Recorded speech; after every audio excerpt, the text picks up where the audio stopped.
मैं कुछ समय पहले आया था, तब मैंने कहा था कि महाराष्ट्र की अघाड़ी सरकार इस प्रकार की सरकार है जो 3 पहिए वाली ऑटो रिक्शा है, जिसके तीनों पहिए अलग अलग दिशा में जा रहे हैं। मगर मेरी थोड़ी गलती हो गई, मैंने बहुत ऑप्टिमिस्टिकली इस सरकार के लिए सोच लिया।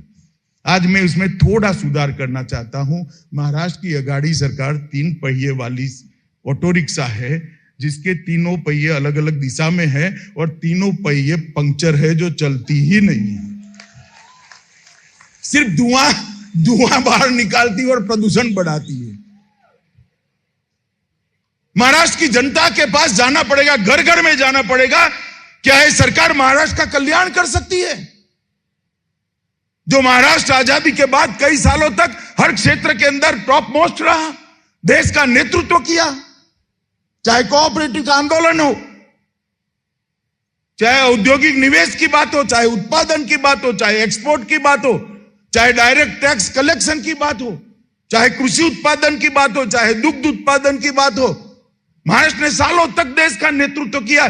क्या ये लोग महाराष्ट्र को पुराना वैभव दिला सकते हैं क्या?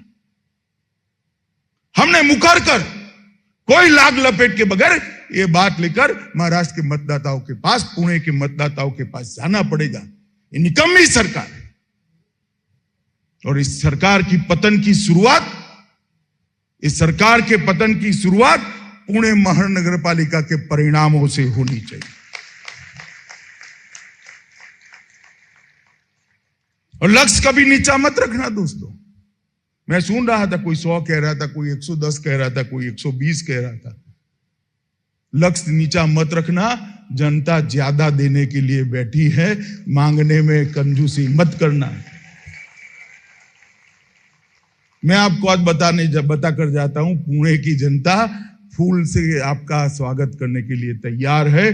परिश्रम करिए, अपने आप को तैयार। मैं महाराष्ट्र के चुनाव में 2019 में आया था। मैं खुद उस वक्त शिवसेना के साथ जो संवाद हुआ, मैंने खुद ने किया है।